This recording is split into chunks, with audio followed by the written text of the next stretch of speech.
Ang mundo o tinatawag ding Blue Planet, halos 5 bilyong taon nang tinitirhan ng mga tao, hayop, halaman, at kakikitaan ng napakaraming bagay. Kung sa pelikula, ang ating planeta ang bida, syempre, meron siyang kontrabida. Walang iba kundi ang climate change.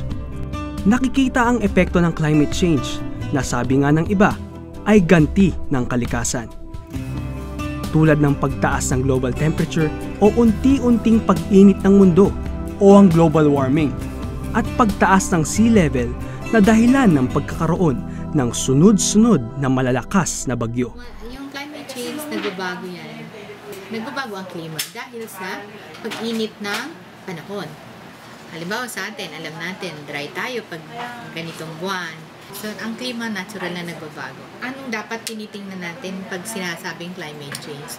Ang tinitingnan natin ang pagbabago ng panahon dahil sa pag-init ng mundo. Yung tubig na ina-evaporate, babagsak din siya. In what form? In ulan. So, more frequent ang malalakas na ulan that could cause landslide and flooding. Ang Barangay Tumana, pinakabata sa 16 na barangay sa lungsod ng Marikina.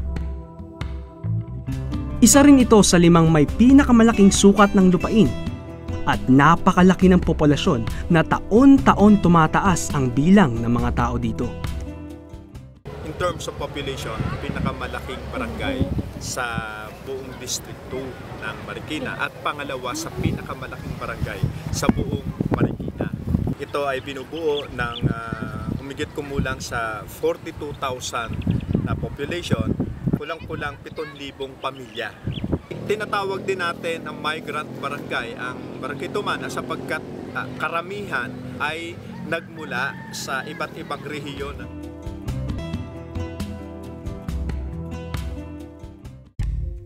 Ang mga mamamayan sa Barangay Tumana ay nakaranas ng sunod-sunod na pananalasa ng mga malalakas na bagyo. Kaya naman, maraming beses nang lumubog sa baha ang lugar at lalong naramdaman ang epekto nito sa 3 nakaraang bagyo: ang Ondoy, Pedring at ang hagupit ng habagat. Yung bagyong Ondoy na nagdulot ng napakataas na baha dito sa Barangay Tumana ay nag-claim ng maraming buhay. Sa bilang namin ay halos kulang-kulang sa 20. At syempre sumira siya ng maraming bahay at saka ari-arian. Yung Pedring, masasabi namin na dahil medyo may mga karanasan na, nag-zero casualty kami ron at saka nitong pinakahuli yung habagat. In terms of properties, karamihan dito mga kasangkapan sa bahay, mga gamit panghanap buhay ng mga tao. Sa ongoing na aming ginagawang rapid damage analysis ay bumibilang na siya umaabot na siya sa mahigit 20 milyong piso na halaga ng mga ari-arian at saka yung unrealized income ng mga business at saka hindi ipinasok ng mga manggagawa at saka mga namumuhunan ay umabot na nga sa ganun kalaki. So, malaking pinsala rin. Sadyang masaklap ang naging epekto ng mga dumaan na bagyo dito sa Tumana. Maraming ari-arian ang nasayang. Maraming pamilya ang naapektuhan. Dati, baliwala lang sa amin kasi hindi namin nararanasan na abutin ng tubig hanggang doon lang sa baba. Nung lumalaki na, ako nakakit sa bubong, ito nagpadala ko ron sa kabilang bahay. Bahala na kung may makain kami o wala. Basta magkalikas kami. Dito dati yung bahay namin, iinabot nga na Ondoy, bumagsak. Pero itong bundok na yan, hindi talaga kami inabot dyan. Dyan lang kami talaga. Kaya sabi nga nila siguro mayroon talagang himala ang Diyos. Pero sa lahat ng problemang dumadaan sa buhay ng tao, hindi po pwedeng walang ginagawang paraan para masolusyonan ang mga ito. Ito na marahil ang pakikipaglaban ng bida laban sa kontrabida. Pero paano nga ba maiiwasan ang matinding epekto ng pagbaha? One way is you have a community-based early warning system. Ang early warning is a way of adaptation. So that's why PAGANSA has improved early warning devices for us to warn the communities. But mga simple ways that the community can do to help the environment as well. Yung paglilinis, pagtatanim. Unang-una ay yung pag-mobilize ng aming mga tauhan para sigurado makapag-respond agad sa pangailangan. Pagsisiguro na ligtas yung bawat isa. Yung warning system is in place at lahat ng mga taong dapat mailikas ay mailikas. To coordinate with the Office of the City Mayor as well as with the Philippine Army na para dun sa evacuation. Pangalawa is yung pagsisiguro ng mga evacuation sites ay talaga nahanda at angkop sa pangailangan doon sa mga nangailangan namin mga residente kailangan malikas. Pamilya, tinatanggal sa kanilang mga tahanan. Sinisigurado namin na bagamat ang mga paaralan ng evacuation sites ay hindi katulad ng kanilang mga tahanan, we try to make it as comfortable as possible.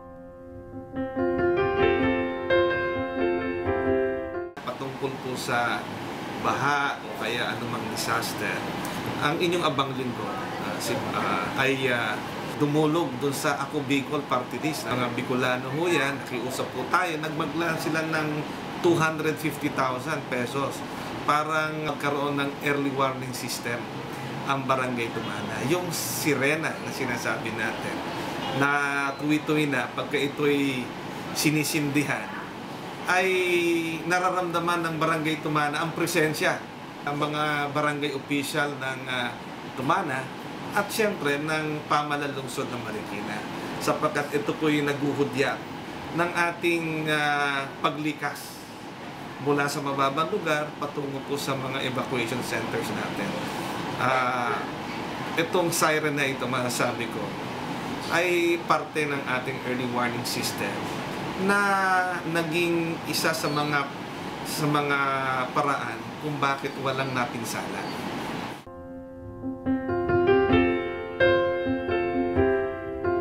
May mga binuong hakbang ang pamunuan ng Barangay Tumana bilang paghahanda sa anumang epekto ng bagyo at masasabi ring mga solusyon na maaaring makatulong sa pangkalahatang pagsisikap para mapabagal ang climate change.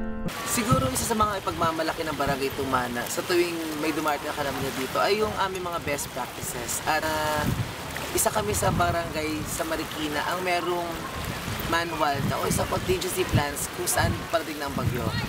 Pagkakaroon ng bahay kalinga, isang kwarto sa evacuation centers na kung saan hindi natin ididikit yung tao may karamdaman sa taong mga wala.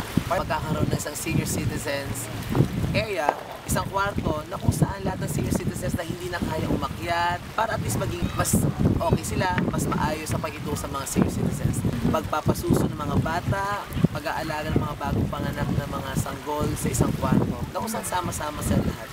At isa rito ay magkakaroon ng isang first ever community kitchen sa isang community center natin, isang camp management area natin. Ang pagluluto ng mga volunteer women, volunteer na nandoon para magbigay ng sapat na pagkain sa panahon na kalamidad sa ating lugar.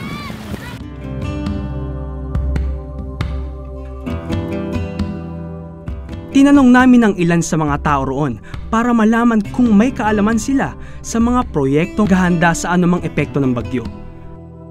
Dadating na naman ang baha, siyempre, pag narinig namin nag-alarm na, malikas na naman kami. Salamat na lang dun sa mga sa barangay kasi yung iba nag-text sa amin, sabi gano'n, umalis na kayo dyan kasi mataas na ang tubig. Kung gusto nyo, susunduin na lang namin kayo ng rescue. Pag nakarating na dito sa red side yung tubig, ina-inform natin sila through house to house. Nagkaroon na ng alarm sa barangay namin. So isa na rin yun sa palatandaan namin, hindi na kami kailangan i-force evacuation. Basta pag narinig na namin yung unang alarm, alam na namin na mataas na tubig.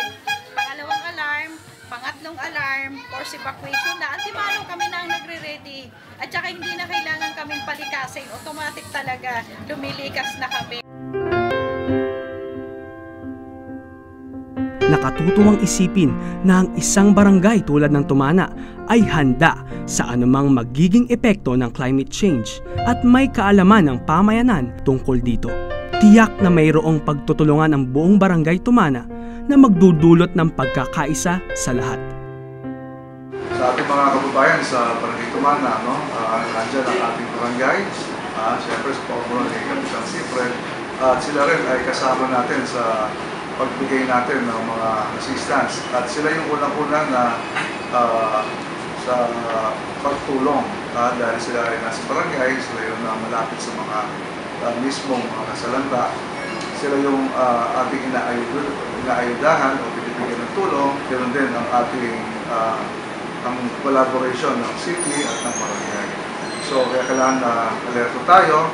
So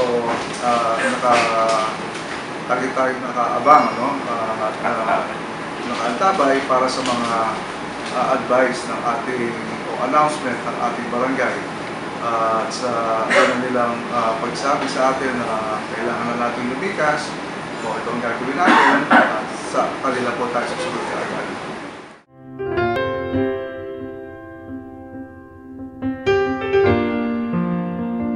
Hindi kaya to ng barangay all alone.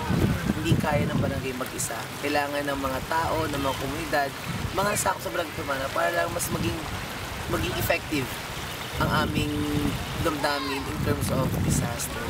Kailangan mahalin mo natin yung barangay Tumana.